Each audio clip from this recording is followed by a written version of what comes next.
En primer lugar, hay un infierno. El infierno es un lugar donde las almas o tu alma, Dios quiera que no en esta noche, que si tú mueres y sales por esa puerta sin arrepentirte de tus pecados, sin saber que es la última oportunidad que tal vez Dios te ha dado en esta noche para recibir a Jesucristo, si tú mueres un accidente de tráfico, un cáncer inesperado, una embolia cerebral, una bala perdida, nadie sabe exactamente el momento en que vamos a morir.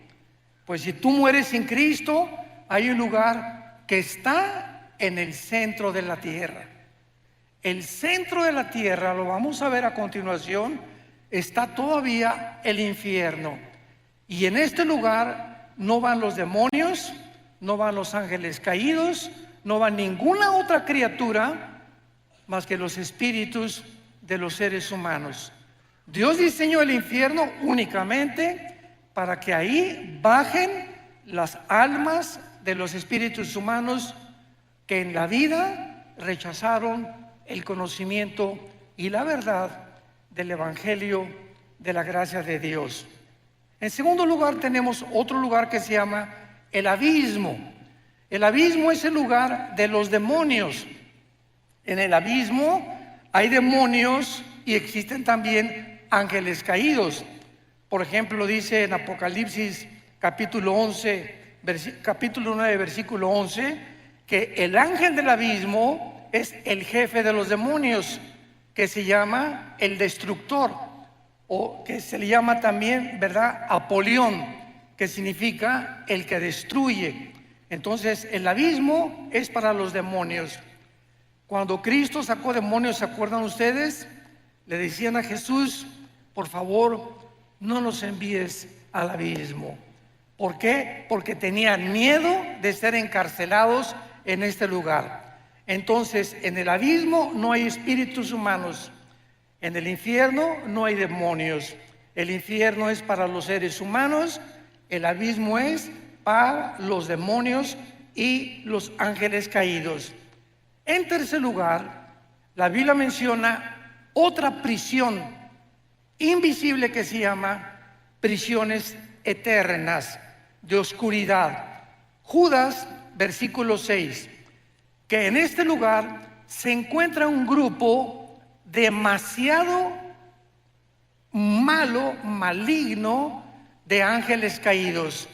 Una vez que los ángeles rechazaron a Dios, hubo otro tiempo en Génesis capítulo 6 que se mezclaron con las mujeres humanas y produjeron gigantes de casi 4 o 5 metros de altura, con 12 dedos en las manos, 12 dedos en los pies, y esta raza de gigantes se llamaron los Nefilim, que significa los caídos, porque se refiere a los ángeles que realmente eran los hijos de Dios que bajaron a mezclarse y a corromper la genética humana para impedir que naciera el Mesías. Cuando Satanás oyó Génesis 3:15, de tu semilla, mujer, vendrá el Mesías, y de la semilla de Satanás vendrá el que hará tropezar al Mesías. Satanás, al escuchar esto, de ahí en adelante planeó cuidadosamente, de una forma, con una sabiduría impresionante, que no naciera el Mesías. Y así vino el primer ataque en Génesis capítulo 6, impidiendo y corrompiendo la genética humana. Más adelante ya sabemos, ¿verdad?, de qué forma continuó con estos ataques cuando nació Moisés, por ejemplo. El faraón mandó matar a todos los niños para que no naciera. Dijo Satanás: a lo mejor por ahí viene la línea genética del Mesías. Después, cuando nació Jesucristo, vinieron los reyes del oriente y le dijeron a Herodes: ¿dónde está el rey de los judíos? Mandaron matar a todos los niños menores de 2 años. Y así encontramos en la Biblia el ataque satánico para impedir que naciera el Mesías. Y luego tenemos en cuarto lugar el lago de fuego. El lago de fuego es el lugar donde todos absolutamente, Satanás, el falso profeta, los ángeles caídos y los seres humanos pasarán la eternidad cuando hayan rechazado completamente el plan de Dios, principalmente los seres humanos. Ahora, muy bien, muchas personas dicen: Dios no puede ser tan malo de mandar a todos al infierno. Una vez una viejita me dijo eso. Mire, pastor, yo no creo que Dios sea tan malo de mandar a nadie al infierno. Yo le contesté y le dije: amén, doña Chole, usted tiene toda la razón. Dios nunca manda a nadie al infierno. Ellos se van solitos.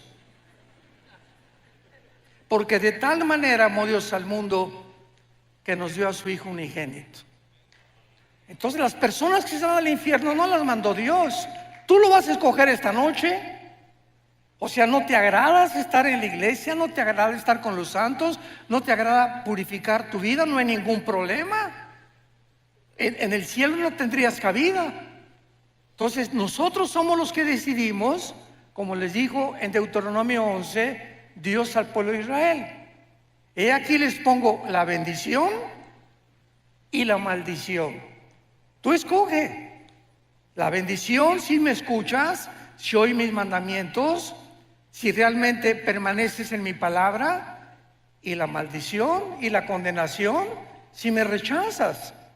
Eso no le dijo Dios a los caballos, ni a los orangutanes, ni a los chimpancés, ni a chita, ¿verdad? Dios está hablando a seres humanos como tú y como yo, a ángeles que nos creó con una conciencia de la eternidad.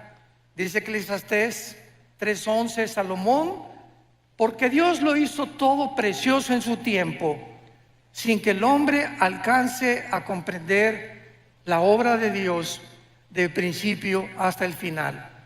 Entonces es importante que esta mente que Dios nos ha dado, donde hay inteligencia, conocimiento, percepción de la realidad y la conciencia del mundo espiritual, que el Espíritu Santo al entrar a nuestra vida nos despierta para que podamos entender que no somos animales, que tú eres un ser responsable moralmente y que tus decisiones que tú hagas van a tener consecuencias para bien o para mal.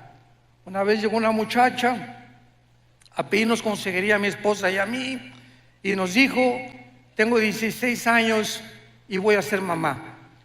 Tengo un bebé en mi vientre. ¿Qué me aconsejan ustedes?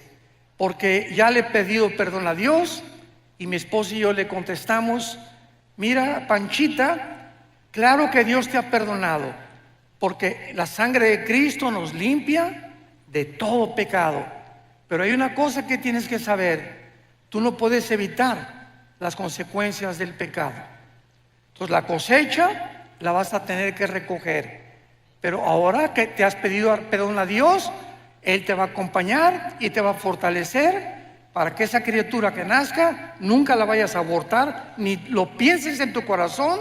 Ten esa criatura, porque Dios te va a ayudar y va a hacer de esa criatura algo que va a honrar su nombre y le va a traer gloria algún día también a su nombre. Entonces, esto es importante que sepamos. Dios nos perdona, pero la cosecha de nuestros pecados la tenemos que recoger. La Biblia nos revela los atributos de Dios. ¿Qué quiero decir con esto? Los atributos de Dios son las cualidades esenciales del ser, de la divinidad, y se dividen en dos: los naturales y los morales. Los naturales son omnipotente, omnisciente, todopoderoso. Hay personas que dicen: bueno, es que Dios es el mismo ayer y por lo siempre.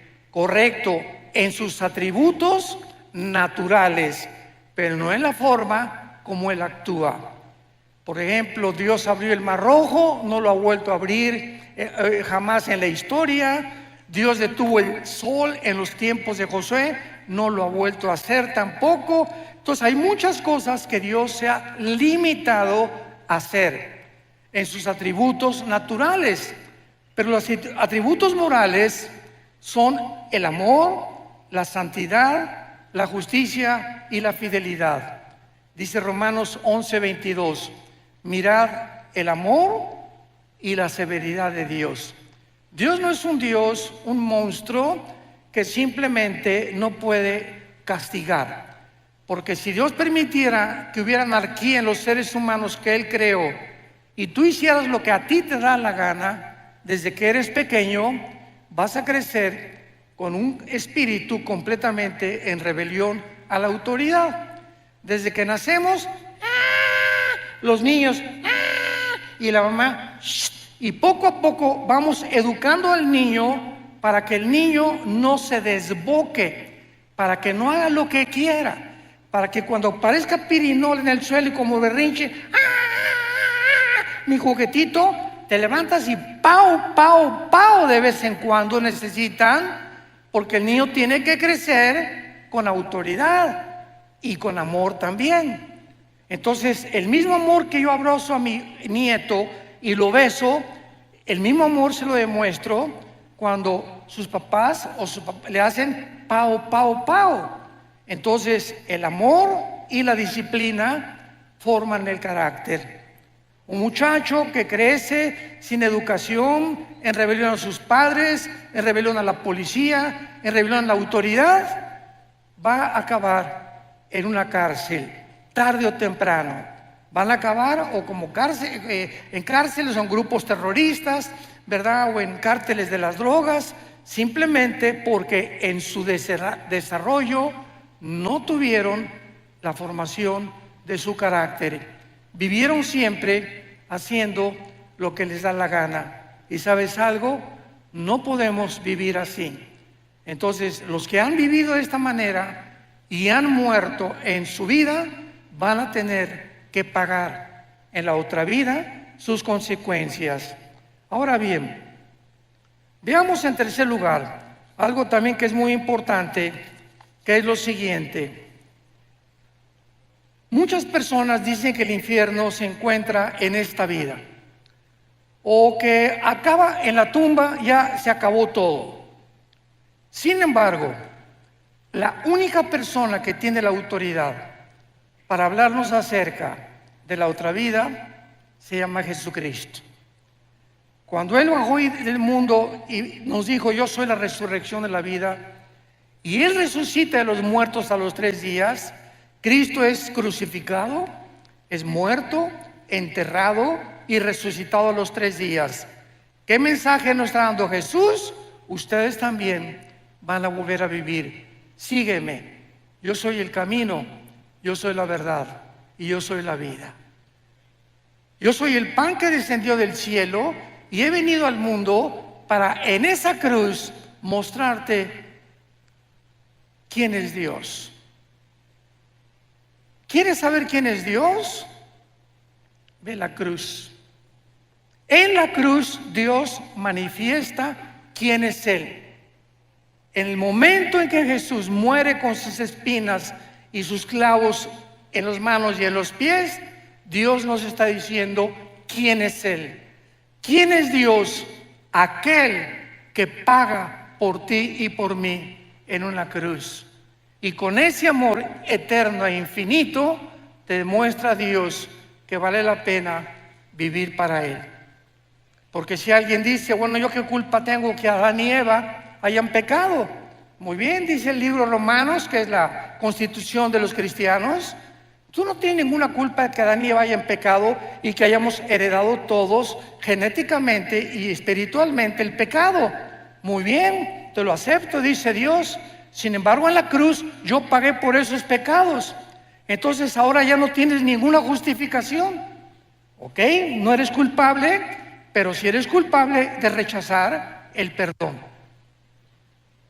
Y eso por lo que muchas personas van a ser condenadas. Entonces, tenemos que entender los atributos de Dios. Vayamos a Lucas 16. Ojalá que todos hayan traído su Biblia.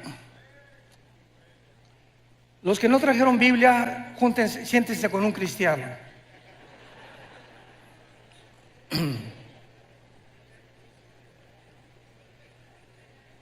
Desgraciadamente, ahora que tenemos la tecnología y que están todos los versículos escritos, pues la gente ya no trae su Biblia.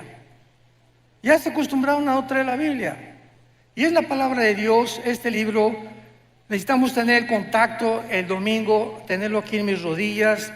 Cuando citan la Biblia, buscarlo, me enseño a manejarla porque es la espada del Espíritu. Y aquí está esto, pues aquí está Malaquías, aquí está Isaías. Y al ratito, después de usarla varias veces, esta espada ya la sé manejar. Ya sé más o menos cómo poder usarla. Y es en donde se encuentran los pasajes más importantes. Pero cuando acostumbras solamente a ver y ver en las pantallas todo lo que está en las pantallas, comienzas a desarrollar una negligencia total por vivir en la palabra de Dios. Y qué importante es que sepamos que debemos ser toda nuestra vida hombres y mujeres de la palabra de Dios. En Lucas 16 es uno de los pasajes, o más bien dicho, el más importante, donde Cristo nos revela la naturaleza del infierno. Este pasaje, en primer lugar, aclaro, no es una parábola. Aquellas personas que digan que es una parábola se equivocan, porque las parábolas usan nombres propios. Y aquí se menciona a Abraham, que fue un personaje en el Antiguo Testamento. Así que esto es una historia real del infierno y del lugar donde antiguamente las almas y los espíritus descendían antes de la cruz. Dice así Lucas 16, versículo 19. Había un hombre rico que se vestía de púrpura y de lino fino y hacía banquete con esplendidez.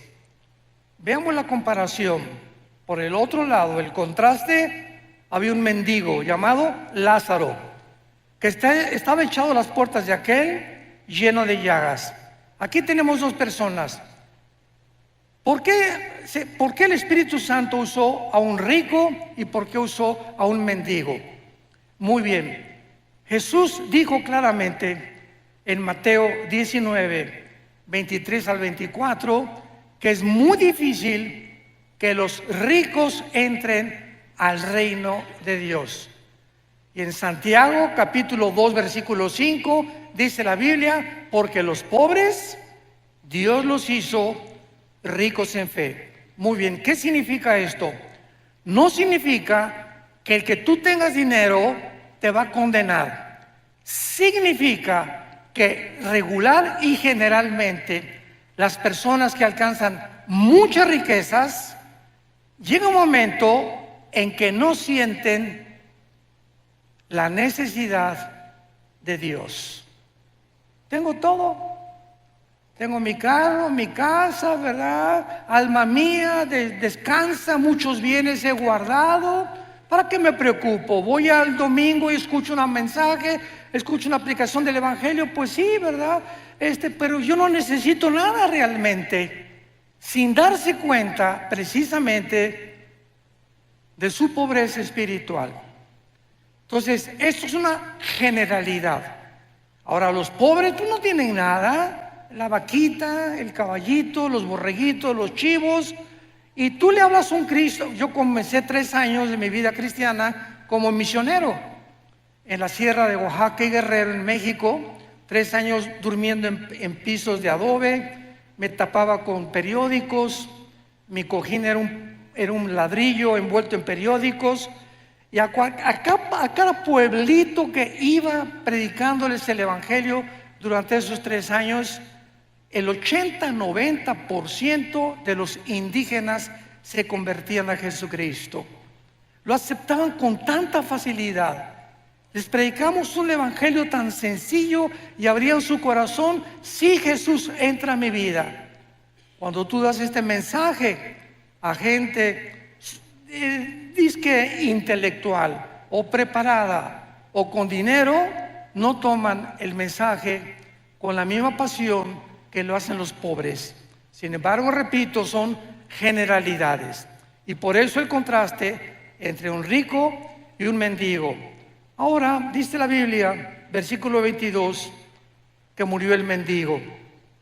Y fue llevado por los ángeles al seno de Abraham. Subráyalo en tu Biblia. ¿Ya ves por no traerla? Allá no se puede subrayar, Fue llevado al seno de Abraham. Esto es importante porque aquí Jesucristo nos va a revelar el lugar donde bajaban los espíritus antes de la cruz. Fue llevado al seno de Abraham y murió también el rico y fue sepultado. Y en el Hades alzó sus ojos estando en tormentos y vio de lejos a Abraham y a Lázaro en su seno. Me detengo aquí.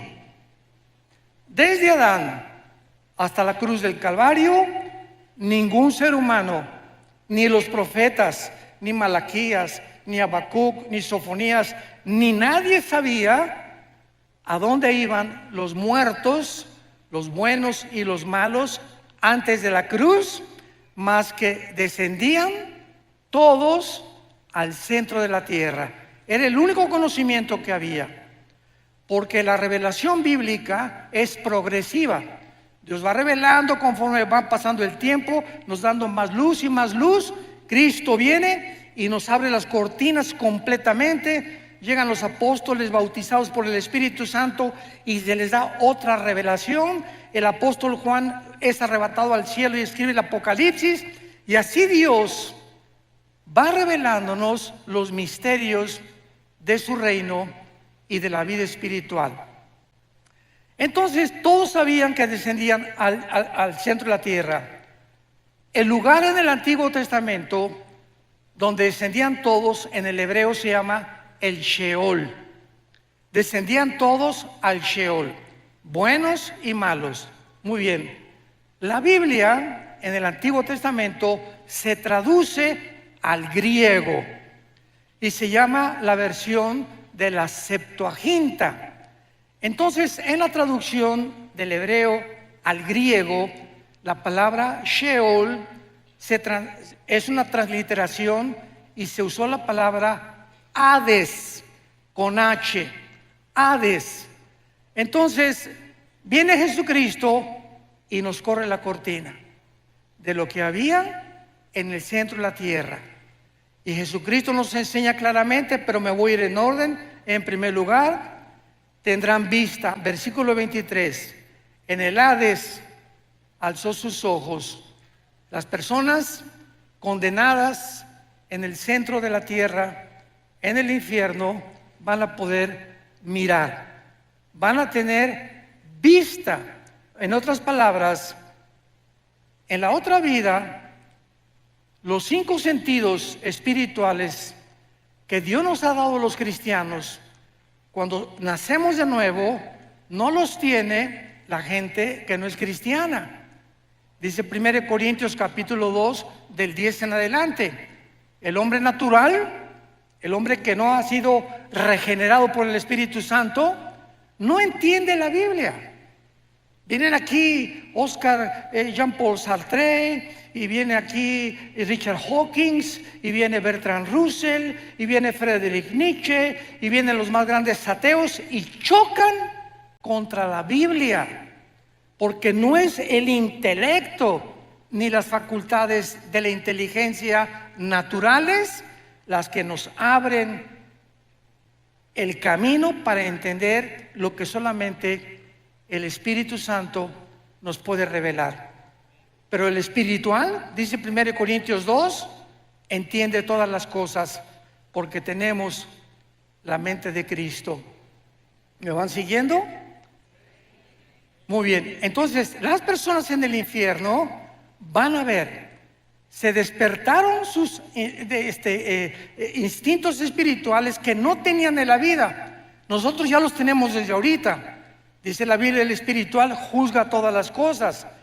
El cristiano tiene un discernimiento, y yo puedo estar con mi esposa en una cena y estar con ciertas familias, y me dice mi esposa: mira, esa persona que se acercó, algo mi parabólica me dice, ¿verdad? No hagas negocio con él, o no tengas mucha amistad con él. Algo me dice en su espíritu, en su mirada, que no es de Dios.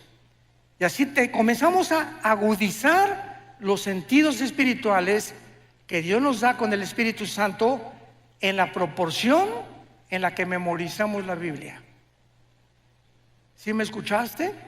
En la proporción de tu contacto con la Biblia, en la proporción que pases tiempo con la Biblia, y en ese mismo contacto y en ese mismo tiempo desarrollarás tus sentidos espirituales.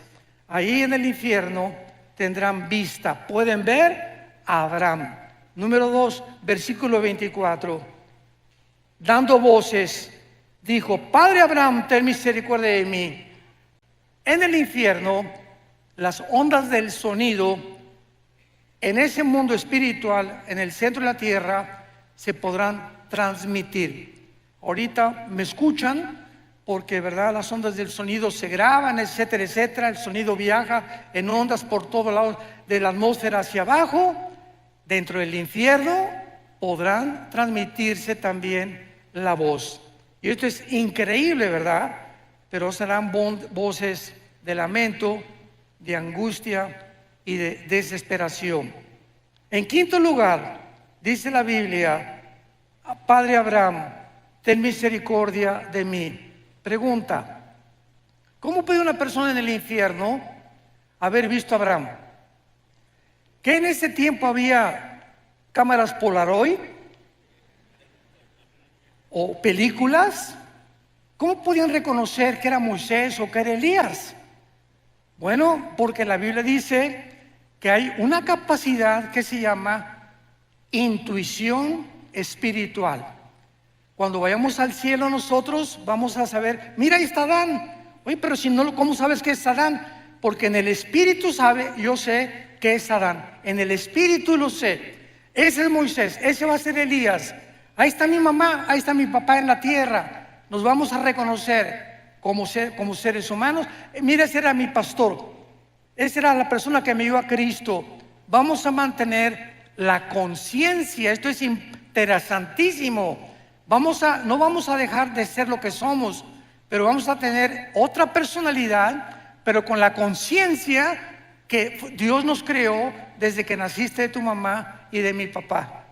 Yo voy a seguir siendo Armando, pero con otro nombre.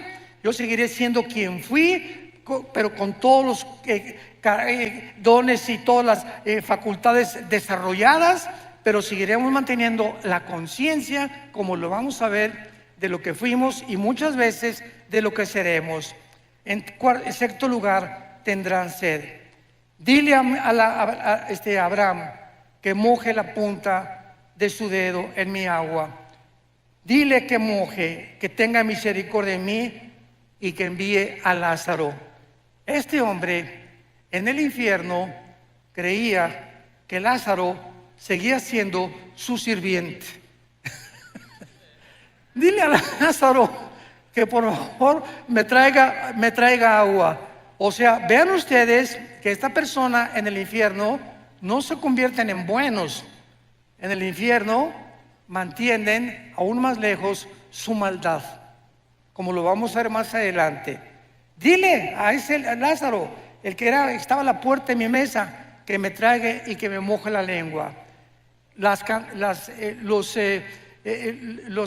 instintos y todo lo que tenemos fisiológicamente y biológicamente en el mundo, los seguiremos teniendo en la otra vida, pero de diferente manera, como lo vemos en los cuerpos de los ángeles, que los ángeles bajan a este mundo y pueden tomar agua. Los ángeles bajan a este mundo y pueden comer cabrito de Monterrey, no de Costa Rica, tal vez café Brit de Costa Rica. Pero en Génesis 18 bajó Dios el Padre bajó al mundo y caminó y se acercó a Abraham, Dios el Padre, acompañado de dos ángeles. Y cuando los vio Sara, ¿se acuerdan? Génesis 18, les hizo cabrito. Y quién sabe qué atole les dio también. Pero se lo comieron. O sea, vean ustedes que las facultades digestivas, Cristo cuando resucitó, tomó peces y tomó miel, ¿correcto? O sea, ¿cómo es posible que un cuerpo resucitado, que la sangre es lo que le da vida ahorita a nuestro cuerpo, tengan facultades en la otra vida de ver, oír, sentir, comer, deglutar, beber, etcétera, etcétera, con un cuerpo diseñado para vivir en la otra vida como lo tuvo Jesucristo? Jesucristo asciende al cielo, Hechos capítulo 1, y la ley de la gravedad ya no lo atrajo sobre el centro de la tierra. Cristo con el cuerpo resucitado venció la ley de la gravedad, porque el cuerpo resucitado vencerá las leyes cósmicas bajo las cuales tú y yo actualmente vivimos. Estamos sujetos a un mundo de leyes cósmicas, pero con el otro cuerpo tendremos características diferentes. Todos estos detalles son importantes para entender la vida en el infierno.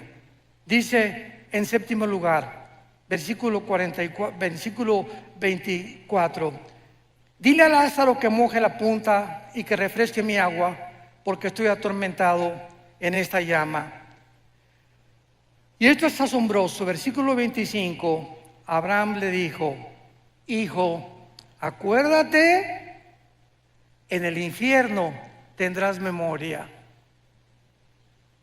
En el infierno las personas tendrán memoria de lo que hicieron aquí en la tierra. Sigamos leyendo. Recuerda, acuérdate, tendrán memoria que recibiste en tu vida bienes y Lázaro males, pero ahora este es consolado y tú atormentado.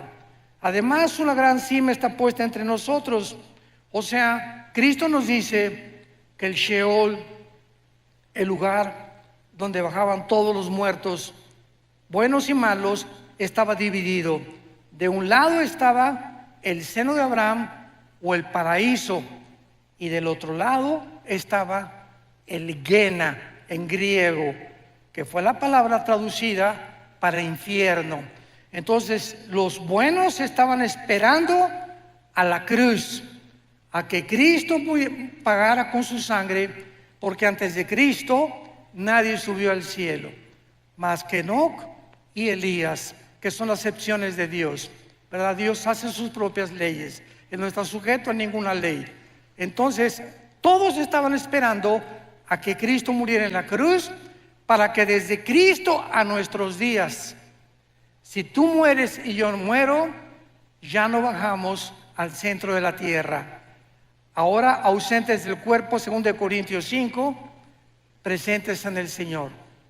Vayamos rápidamente en un paréntesis, Apocalipsis capítulo 6, y veamos esta verdad, porque hay otra teoría, ¿verdad?, que no es bíblica, de que los muertos duermen. Hay una secta que se llama los Testigos de Jehová que enseñan esto. No, cuando morimos Jesús dijo en Lázaro, Lázaro duerme, sin entender el término dormir relacionado con la muerte. Aquí en el quinto sello, Apocalipsis 6, versículo 9, vi bajo el altar las almas de los que habían sido muertos por causa de la palabra de Dios y por el testimonio que tenían. Y clamaban a gran voz diciendo: ¿hasta cuándo, Señor santo y verdadero, no juzgas y venga nuestra sangre de los que moran en la tierra? Aquí tenemos a Juan con una visión del cielo, donde los que han muerto están vivitos y coleando, platicando con Dios, haciéndole preguntas todavía a Dios. Señor, ¿hasta cuándo en el mundo seguirá la violencia, seguirá la muerte, seguirá la maldad? Y se les dijo: espérense tantito, todo esto va a llegar a su fin ya muy pronto, y todos los muertos tienen que morir durante la tribulación para que Jesucristo regrese por segunda vez para establecer su reino mesiánico con todos nosotros aquí mismo en la tierra precisamente en Jerusalén. Esto es importante porque los muertos, en el momento en que tú mueres, abres tus ojos, y en el Antiguo Testamento dice la Biblia, y murió Abraham, y murió Isaac, o Benoni, y murió fulano de tal, y fueron reunidos con sus padres. Siempre que en el Antiguo Testamento moría alguien, los patriarcas, dice la Biblia, y fueron reunidos con sus padres. O sea, al morir había un lugar donde lo estaban esperando. ¿En dónde? En el centro de la tierra. Ahí estaban guardados todos los santos, guardados de Dios, conscientes, oyendo, viendo, esperando. Cristo muere en el Calvario. Efesios capítulo 4 versículo 10. Baja Jesucristo en los 3 días y 3 noches que su cuerpo se quedó en la tierra. Somos espíritu, tenemos alma, vivimos en un cuerpo. Cristo muere y su cuerpo destrozado, flagelado, completamente descuartizado, ¿verdad? Por todas partes, se queda en la tumba. Su espíritu se sale y baja Jesús en el espíritu al centro de la tierra. Pregunta, ¿con qué cuerpo? Porque dice 1 Pedro capítulo 3 que bajó a predicarles a los espíritus encarcelados. ¿Con qué cuerpo? Su cuerpo no había resucitado. Resucitó a los 3 días. Entonces vemos nosotros que en el momento de la muerte hay un cuerpo temporal que Dios nos da. Lo acabamos de leer en Apocalipsis 6. Se les dijo que esperaran, ¿hasta cuándo? Hasta la resurrección de los muertos, que tendrá lugar en el arrebatamiento de la iglesia, en el rapto de la iglesia, desde Pentecostés hasta nuestros días. Los que estamos en Cristo, los que formamos parte del cuerpo de Cristo, seremos resucitados. Los santos del Antiguo Testamento, Daniel 12 versículo 1, serán despertados en la segunda venida de Jesucristo. Entonces, en el rapto no se van los santos del Antiguo Testamento, únicamente el rapto es para la dispensación de la iglesia. La dispensación de Israel es completamente diferente a la de nosotros. Esto es importante también, pero regresamos a nuestro pasaje de Lucas y veamos la conclusión, que es realmente lo más profundo de este estudio. Y dice así: Abraham le dijo, acuérdate, versículo 25, que recibiste tus bienes. Lázaro está atormentado. Además hay una cima puesta entre nosotros, de manera que los que quieren pasar para acá a vosotros no pueden ni pasar de allá para acá. Claro que ninguno de los que estaban en el seno de Abraham le hubiera gustado echarse un brinquito, ¿verdad? Para el otro lado. Sin embargo, podían ver desde el otro lado los tormentos en los que estaban muchos espíritus ahí pasando la eternidad. Versículo 27. Entonces le dijo: te ruego, manda ahí a Escazú a alguien. Ahí está mi papá en Escazú. Ahí está mi padre allá arriba. Porque tengo 5 hermanos para que les testifique, a fin de que no vengan ellos a este lugar. ¿Qué era la petición de esta persona atormentada en el infierno? Estaba consciente que no quería, aun cuando él estaba pagando, que su familia acabara igual que en él. Ve y díganle a mi esposo, díganle a mi esposa, a mis hijos, que por favor crean el evangelio. Pero no le dijo eso, sino que alguien fuera, mándales un ángel, y en la noche que un ángel le jale los pisitos a mi papá. Soy un ángel, arrepiéntete de tus pecados. O un milagro que suceda para que puedan evitar bajar al infierno. Abraham le contestó: a Moisés y a los profetas tienen, óiganlos. Entonces él dijo otra vez: No, padre Abraham, pero si alguno fuere a ellos de entre los muertos, se arrepentirán. O sea, manda a alguien que realmente les cause un milagro para que se arrepientan y no bajen al infierno. Y Abraham le dijo: si no oyen a Moisés y a los profetas, tampoco se persuadirán, aunque alguno se levante de los muertos. Damas y caballeros, en el Antiguo Testamento Dios abrió el Mar Rojo, hizo milagros con Elías, hizo milagros con Moisés, hizo milagros con Eliseo y no se arrepintieron. Cristo hizo el más grande de todos los milagros. Resucitó a Lázaro de entre los muertos, un hombre que tenía 3 días donde ya la sangre se había completamente descompuesto, donde ya no había circulación de oxígeno neurológicamente en el cerebro, un hombre que había dejado de latir su corazón, un hombre que tenía 3 días y que aparte hedía, ya comenzaba a pestar. Y Jesús le dice a esa persona acostada en la tumba: su espíritu de Lázaro subió, no oyó al cielo, tal vez anduvo el espíritu por ahí dando las vueltas, y cuando oyó: Lázaro, ven, levántate, es el espíritu el que da vida. El espíritu de Lázaro volvió a entrar al cuerpo de Lázaro, entró al cuerpo de Lázaro, y el Espíritu Santo restauró completamente la circulación de la sangre, de los ojos, de los oídos, y Lázaro salió de la tumba. ¿Qué más milagro puede haber que ese? Sin embargo, en Juan capítulo 11, el día que Cristo resucita a Lázaro es el día que planean los fariseos matarlo.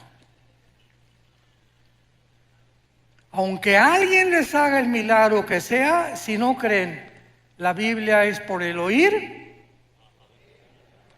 o por ver. La Biblia es por el oír y el oír por la palabra de Dios.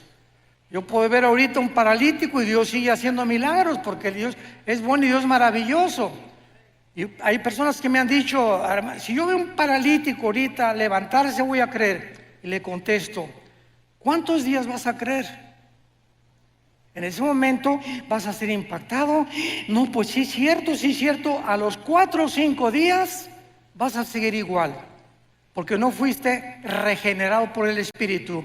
Creíste un milagro, pero no fuiste regenerado por oír la palabra de Dios. Y fuimos renacidos, 1 Pedro capítulo 2, fuimos vueltos a nacer por la palabra de Dios que vive y permanece para siempre.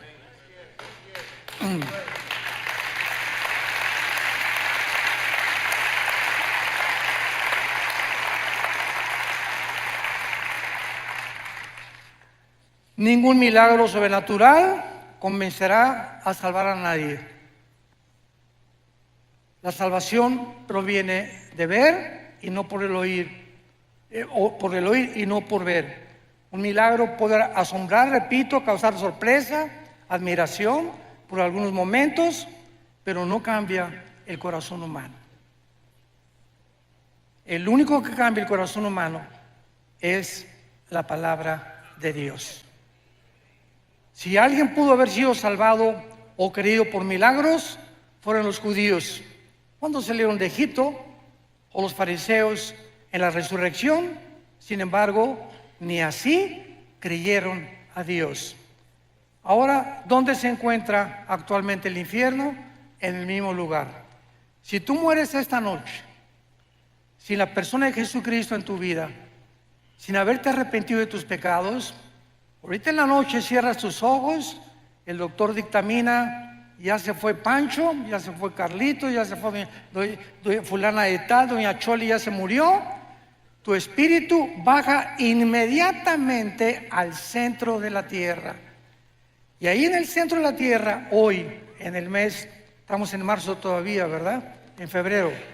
baja al centro de la tierra y después que pase los 2000 años o el tiempo de la gracia y venga la tribulación, cuando Jesucristo regrese, van a pasar 1000 años. Y al finalizar los 1000 años, los que están en el centro de la tierra van a resucitar. Apocalipsis 20 del 11 al 15, el juicio del gran trono blanco. Van a resucitar todos los que están en el infierno, los libros se van a abrir y Dios te va a decir: Carlitos, ven para acá, doña Panchita, venga para acá, doña Chole, venga para acá. Voy a demostrarle a todos los ángeles y a toda la creación que yo no te quiero enviar al infierno. Tú has decidido y yo no puedo violar tu voluntad, porque el libre albedrío es la característica más grande que Dios nos ha dado. Somos seres morales, responsables de nuestras decisiones. Si Dios forzara a alguien a irse al cielo, como dice otro movimiento también dentro del cristianismo, que Dios a uno los preparó para el cielo y otros para el infierno, y se nos roba la libertad de escoger, es una barbaridad. Porque en el infierno no va a haber un letrero que diga: pues aquí estamos todos los que no fuimos escogidos por Dios, por el amor de Dios. Eso no puede ser. En el infierno están todos aquellos que se les dio una oportunidad en esta vida y no la aprovecharon. Y esta oportunidad Dios te la da en esta noche a tu corazón. Tú me puedes decir: oiga, pues fíjese que yo vengo a esta iglesia hace 5 años. Las iglesias están llenas de personas no salvadas, llenas de personas que nunca se han arrepentido. Y el arrepentimiento ya no se predica tampoco. Ya no se predica el infierno, ya no se predica el pecado. Y las iglesias solamente quieren entretenimiento, ¿verdad? Y ya estamos en un tiempo de despertar. Mañana vamos a hablar claramente de las causas de la crisis del mundo por lo cual se encuentra el mundo como se encuentra. Pero las iglesias están llenas de personas no arrepentidas, que son religiosas, pero no tienen la Biblia, no aman la palabra, no la memorizan día y noche, nunca le han hablado a nadie de Cristo. ¿Cuántos años tienes de ser cristiano? 5 años, hermano, 10 años. En todos estos tiempos, ¿a cuántas personas has ganado para Jesús? ¿A cuántas personas les has hablado de Jesús? En tu bufete jurídico, en tu consultorio médico, en tu taller de carpintería. Ustedes jóvenes, en su universidad, en la escuela, ¿le hablas de Cristo a tus amigos? Muchachas, ¿le hablas de Cristo a tu amiga que se está acostando con su novio y sabes que la fornicación es pecado delante de Dios? ¿Ya te has acercado y le has dicho: Lupita, por el amor de Dios, eso es pecado delante de Dios, arrepiéntete?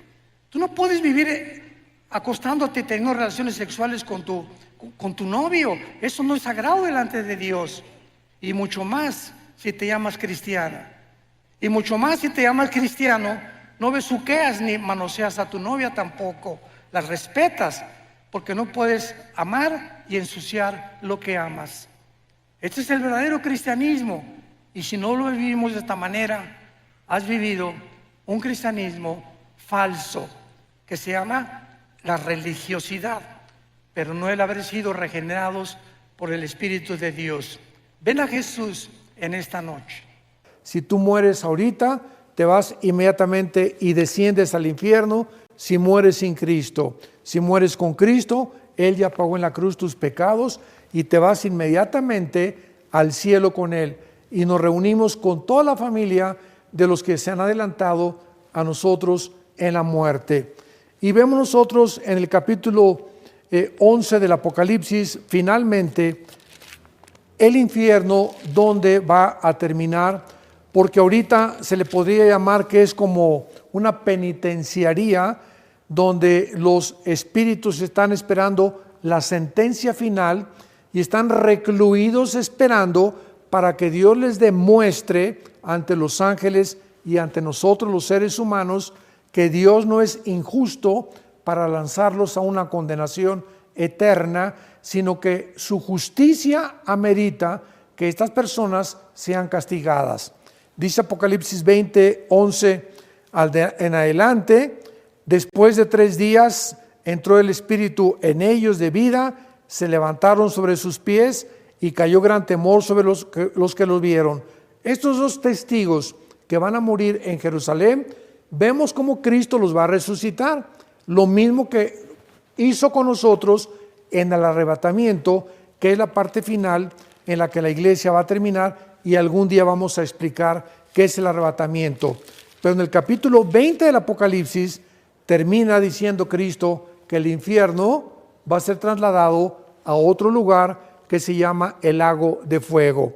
Vi un gran trono blanco y al que estaba sentado en él, y huyeron la tierra y el cielo, y ningún lugar se encontró para ellos. Y vi a los muertos, grandes y pequeños, de pie ante Dios, y fueron abiertos los libros, y otro libro fue abierto, que es el libro de la vida. Y fueron juzgados los muertos por las cosas que estaban escritas en los libros según sus obras. El mar entregó los muertos que había en él, la muerte y el Hades entregaron los muertos que había en ellos, y fueron juzgados, se vuelve a repetir, según sus obras. Y la muerte y el Hades, o sea el infierno, fueron lanzados al lago de fuego. Esta es la muerte segunda, y el que no se halló inscrito en este libro fue lanzado al lago de fuego. ¿Por qué se le llama la muerte segunda? Simplemente porque estas personas van a morir físicamente, como todos los seres humanos, pero van a tener otra muerte, que es el lago de fuego. Por eso van a morir 2 veces. El cristiano ha nacido una vez físicamente y otra vez espiritualmente, y vamos a morir una sola vez físicamente, porque después de nuestra muerte tenemos ya la vida eterna. Los que mueran sin Cristo van a morir físicamente y van a tener una segunda muerte, que significa separados de Dios eternamente.